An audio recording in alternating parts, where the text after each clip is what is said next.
दुनिया की ऊर्जा और व्यापार का केंद्र एक सभ्यता का बड़ा हिस्सा मलबे के ढेर और खामोशी में तब्दील हो गया है। अस्पतालों के दरवाजे बंद, नल से जहरीला पानी और आसमान से काली बारिश। नमस्कार, आदाब। मैं हूं फरीद अली और आप देख रहे हैं क्लियर कट। अप्रैल 2026 में मिडिल ईस्ट के कई देश आज एक ऐसी भयानक हकीकत का सामना कर रहे हैं जहां जंग सिर्फ सरहदों पर नहीं बल्कि हर घर की थाली और हर मरीज की सांसों के बीच लड़ी जा रही है। आखिर इस तबाही का जिम्मेदार कौन है? मध्य पूर्व 2026 एक क्षेत्र जो तबाही की कगार पर है।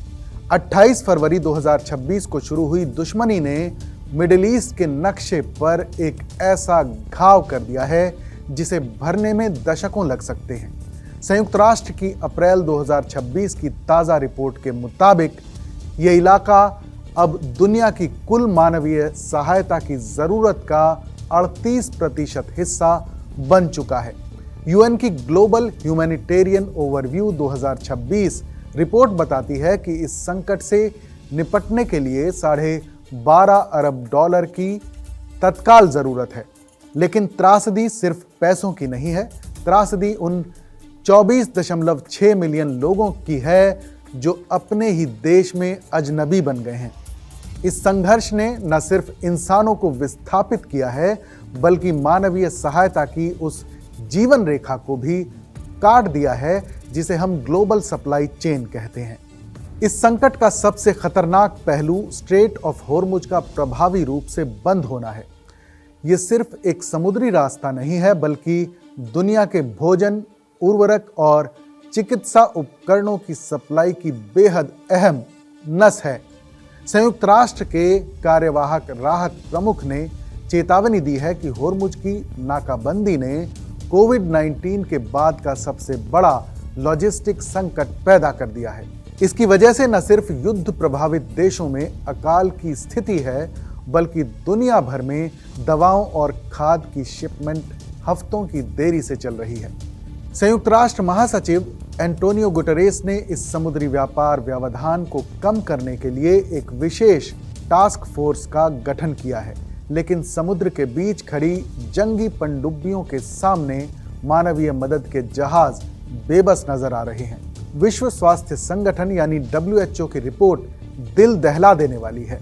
मध्य पूर्व में स्वास्थ्य सेवाओं पर अब तक 133 से ज्यादा प्रत्यक्ष हमले दर्ज किए गए हैं। लेबनान में हालत सबसे ज्यादा गंभीर है, जहां महज एक महीने में 55 प्राथमिक स्वास्थ्य केंद्र और 6 बड़े अस्पताल बंद करने पड़े हैं।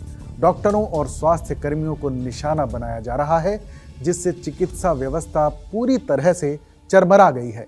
लेबनान के स्वास्थ्य मंत्रालय के मुताबिक विस्थापितों के शिविरों में दवाएं नहीं पहुंच पा रही हैं, जिससे संक्रामक बीमारियों का खतरा बढ़ गया है।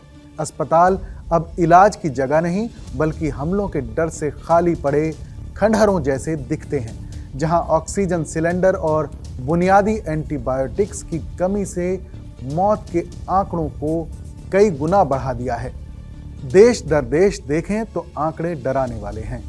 लेबनान की 1/3 आबादी यानी लगभग 12 लाख लोग बेघर हो चुके हैं। बैरूत के वाटर फ्रंट पर बने अस्थायी टेंटों में बच्चों का बचपन मलबे में दफन हो रहा है। वहीं ईरान में 3000 के करीब नागरिकों की मौत के साथ साथ एक नया पर्यावरणीय खतरा पैदा हो गया है।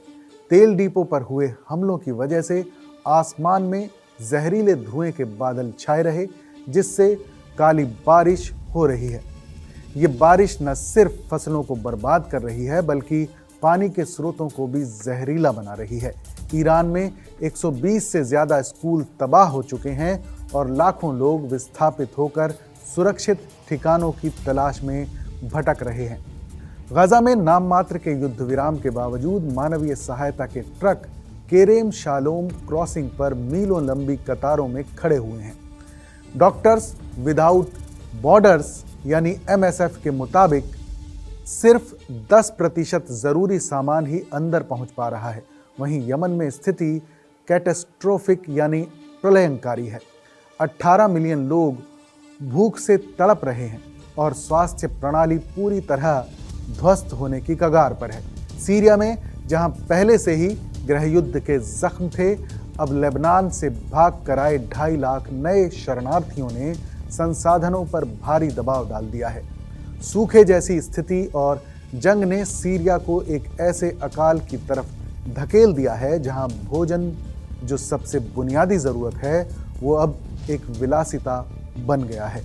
संयुक्त राष्ट्र ने अब तक $15 मिलियन के आपातकालीन कोष और WHO के जरिए लेबनान, इराक और सीरिया के लिए विशेष पैकेज जारी किए हैं। कूटनीतिक मोर्चे पर संयुक्त राष्ट्र के विशेष दूत जीन अर्नोल्ट इस्लामाबाद में होने वाली अमेरिका ईरान वार्ता के लिए जमीन तैयार कर रहे थे। लेकिन सवाल ये है कि क्या ये कोशिशें काफ़ी हैं? UN रिलीफ चीफ ने साफ शब्दों में कहा है कि सहायता प्रणाली इस समय ओवरस्ट्रेच्ड और अंडर फंडेड है। 2026 की मानवीय अपील का सिर्फ 15 से 22% हिस्सा ही अब तक फंड हो पाया है। अंतर्राष्ट्रीय समुदाय की चुप्पी और फंड की कमी इस संकट को और गहरा बना रही है। पीने के पानी का संकट और वाटर वॉर की आहट मध्य पूर्व के इस महासंकट में सबसे गहरा घाव पीने के पानी और साफ सफाई की व्यवस्था पर लगा है। ईरान में हवाई हमलों की वजह से वाटर डिसैलिनेशन यानी जल विलवणीकरण प्लांट को जो नुकसान पहुंचा है, उसने करीब 28 लाख लोगों को बूंद बूंद पानी के लिए मुहताज कर दिया है। लेबनान के राहत शिविरों में जहां क्षमता से 680 गुना ज़्यादा लोग रह रहे हैं, वहां साफ पानी की कमी ने हैजा और दूसरी जल जनित बीमारियों के खतरे को रेड जोन में पहुंचा दिया है। संयुक्त राष्ट्र की रिपोर्ट बताती है कि इस जंग में पानी अब एक बुनियादी ज़रूरत नहीं, बल्कि जीवित रहने की सबसे कठिन चुनौती बन गया है, जहां लोग दूषित स्रोतों से पानी पीने को मजबूर हैं। इस मानवीय त्रासदी का सबसे मासूम और लाचार चेहरा वो बच्चे हैं जिनका भविष्य मलबे के ढेरों में दबा हुआ है। लेबनान में विस्थापित हुए 12 लाख लोगों में से 35% सिर्फ बच्चे हैं।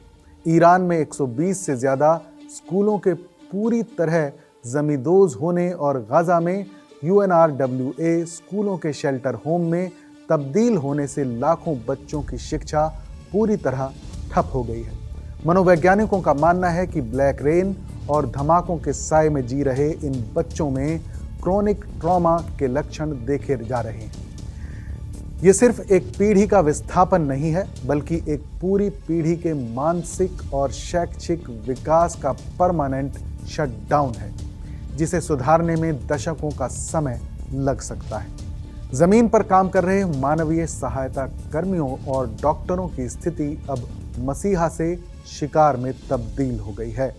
WHO के आंकड़ों के मुताबिक इस क्षेत्र में स्वास्थ्य सेवाओं पर 133 से ज़्यादा हमले हुए हैं, जिनमें सैकड़ों हेल्थ वर्कर्स या तो मारे गए हैं या गंभीर रूप से घायल हुए हैं। डॉक्टर्स विदाउट बॉर्डर्स और केयर जैसी संस्थाएं चाहकर भी उन इलाकों तक नहीं पहुंच पा रही हैं जहां घायलों की संख्या सबसे ज़्यादा है। जब अस्पतालों के बुनियादी ढांचे को ही निशाना बनाया जाता है, तो वहां काम करने वाले प्रोफेशनल्स का मनोबल टूट जाता है। आज स्थिति ये है कि एक घायल को अस्पताल ले जाना उसे युद्ध के मैदान में छोड़ देने से ज़्यादा खतरनाक साबित हो रहा है। मध्य पूर्व की ये त्रासदी सिर्फ एक क्षेत्रीय युद्ध नहीं, बल्कि मानवता के विवेक की परीक्षा है। जब दवाइयाँ बारूद से ज़्यादा महंगी हो जाएं और पानी की एक एक बूंद के लिए जंग लड़नी पड़े, तो समझ लीजिए कि दुनिया ने अपना रास्ता खो दिया है। क्या इस्लामाबाद की बातचीत इन मासूमों को उनकी ज़िंदगी वापस दे पाएगी? क्लियर कट में फ़िलहाल बस इतना ही। इस पर आपकी क्या राय है, हमें कमेंट में ज़रूर बताइएगा। बाकी देश और दुनिया की तमाम बड़ी खबरों के लिए देखते रहिए TV9 डिजिटल।